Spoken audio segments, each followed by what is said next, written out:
ಎಲ್ರಿಗೂ ನಮಸ್ಕಾರ. ಇವತ್ತಿನ ಟಿಪ್ಸ್ ಏನಪ್ಪಾ ಅಂತ ಅಂದ್ರೆ, ನಾವು ಬ್ಲೌಸ್ ತುಂಬಾ ಡೀಪ್ ಕಟ್ ಮಾಡಿದಾಗ ನಾವು ಮೇನ್ ಫ್ಯಾಬ್ರಿಕ್ ಅನ್ನ ದಯವಿಟ್ಟು ಕಟ್ ಮಾಡ್ಕೊಬೇಡಿ. ಮೇನ್ ಫ್ಯಾಬ್ರಿಕ್ ಅಲ್ಲಿ ಯಾವುದೇ ಕಾರಣಕ್ಕೂ ನೆಕ್ ಅನ್ನ ಕಟಿಂಗ್ ಮಾಡಬೇಡಿ. ಯಾಕಂದ್ರೆ ಒಂದ್ ಸ್ವಲ್ಪ ಆ ಕಡೆ ಈ ಕಡೆ ಹೋಗೋ ಚಾನ್ಸಸ್ ಇರುತ್ತೆ. ನಾನಿಲ್ಲಿ ಲೈನಿಂಗ್ ಅನ್ನ ಮಾತ್ರ ಕಟ್ ಮಾಡ್ಕೊಂಡಿದ್ದೀನಿ. ಲೈನಿಂಗ್ ಅನ್ನ ಮಾತ್ರನೇ ಕಟ್ ಮಾಡ್ಕೊಳ್ಳಿ. ಮೈನ್ ಫ್ಯಾಬ್ರಿಕ್ ಅನ್ನ ಹಂಗೆ ಉಳಿಸ್ಕೊಳ್ಳಿ. ನಾವು ಇದಕ್ಕೆ ಥ್ರೆಡ್ ಪೈಪಿಂಗ್ ಕೊಡಬೇಕು ಅಂದ್ರೆ ಇದಕ್ಕೆ ಥ್ರೆಡ್ ಪೈಪಿಂಗ್ ಅನ್ನ ಕೊಡೋಣ. ಈ ಮೈನ್ ಫ್ಯಾಬ್ರಿಕ್ಗೆ ಏನು ಥ್ರೆಡ್ ಪೈಪಿಂಗ್ ಕೊಡಬೇಡಿ. ಮತ್ತೆ ನಾನಿಲ್ಲಿ ಥ್ರೆಡ್ ಪೈಪಿಂಗ್ ಅನ್ನೋದನ್ನ ನಾರ್ಮಲ್ ಫೂಟಲ್ಲೇ ಸ್ಟಿಚಿಂಗ್ ಮಾಡ್ತಾ ಇದ್ದೀನಿ.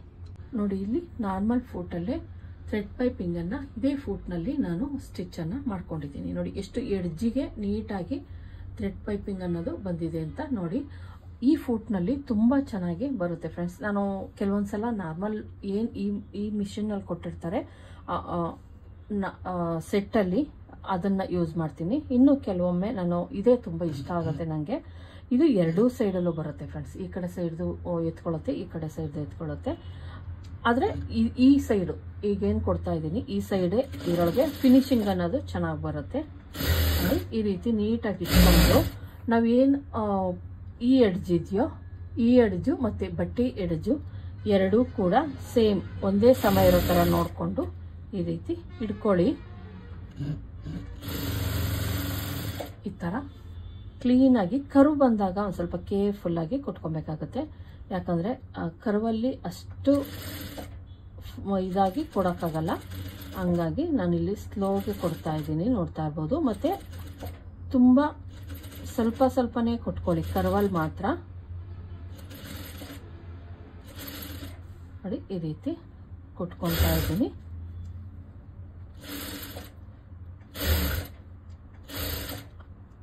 ಇಲ್ಲಾಂದ್ರೆ ಶೇಪ್ ಚೇಂಜ್ ಆಗೋ ಚಾನ್ಸಸ್ ಇರುತ್ತೆ. ನೋಡಿ, ನಾನಿಲ್ಲಿ ನಾರ್ಮಲ್ ಫೂಟಲ್ಲೇ ಯೂಸ್ ಮಾಡ್ತಾ ಇರೋದು. ಯಾವುದೇ ನಾನು ಒಂದು ಸೈಡೆಡ್ ಫೂಟ್ ಆ ಥರ ಏನು ಹಾಕಿಲ್ಲ.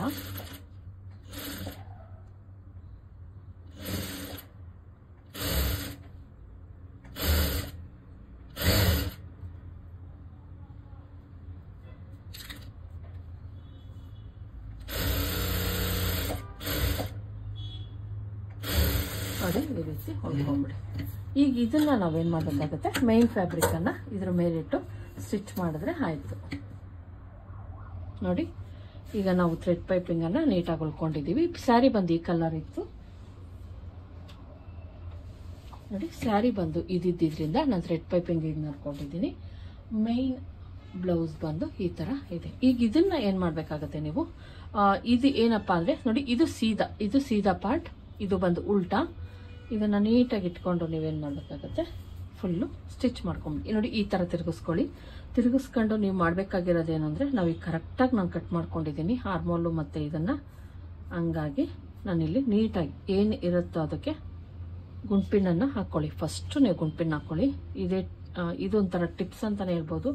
ಇಲ್ಲೂ ಅಷ್ಟೇ, ನೀವು ನೀಟಾಗಿ ನಾವೇನು ಆರ್ಮೋಲು ನೆಕ್ ಇದೆಯೋ ಅದನ್ನ ನೀಟಾಗಿ ನೀವು ಇಟ್ಕೊಳ್ಳಿ. ಫುಲ್ ಕೂಡ ನೀವು ಹಾಕ್ಬೇಕಾಗತ್ತೆ. ನೋಡಿ, ಫುಲ್ ಕೂಡ ಹಾಕಿ. ಇಲ್ಲ ಅಂದ್ರೆ ಏನಾಗುತ್ತೆ, ಕರೆಕ್ಟಾಗಿ ಸೆಂಟರ್ ಪಾಯಿಂಟ್ ಏನಿದೆ ಅದು ಸೆಂಟ್ರಿಗೆ ಬರೋ ಥರ ನೋಡಿಕೊಂಡು ಒಂದು ಗುಂಡ್ಪಿನನ್ನ ಹಾಕೊಳ್ಳಿ.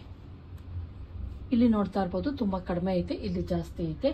ಆಮೇಲೆ ಏನು ಈ ಡಾಟ್ ಹಿಡಿತೀವಿ ಆವಾಗ ಆಟೋಮೆಟಿಕಲಿ ಅದು ನೆಕ್ ಆಗಲ್ಲ ಆಗುತ್ತೆ. ಶೋಲ್ಡರ್ ಡ್ರಾಪ್ ಆಗಬಾರ್ದು ಅಂದ್ರೆ ನೀವು ಈ ಥರನೇ ಕಟ್ ಮಾಡ್ಕೊಬೇಕು. ಈಗ ಇದನ್ನ ನಾನು ಸ್ಟಿಚ್ ಮಾಡಿಬಿಡ್ತೀನಿ. ಏನಿಲ್ಲ, ನಾರ್ಮಲ್ ಆಗಿ ನನಗೆ ಏನು ಮಾಡಿದೆ ಸ್ಟಿಚ್ಚು ಸೇಮ್ ಮೆಥಡ್ ಇರುತ್ತೆ ಫ್ರೆಂಡ್ಸ್, ಯಾವುದೇ ಚೇಂಜಸ್ ಇರಲ್ಲ.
ನೋಡಿ ಫ್ರೆಂಡ್ಸ್, ಇವತ್ತಿನ ಟಿಪ್ಸ್ ಇದಾಗಿತ್ತು. ನೋಡಿ, ತುಂಬ ಡೀಪ್ ಇಟ್ಟಿದ್ದೀನಿ.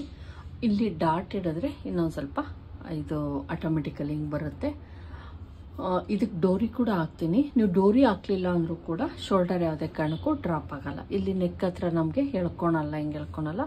ಮತ್ತು ಆರ್ಮೋಲು ಕೂಡ ನಾವು ಸ್ಪೇಷಿಯಸ್ ಆಗಿ ಕಟ್ ಮಾಡಿದ್ದೀವಿ. Thank you.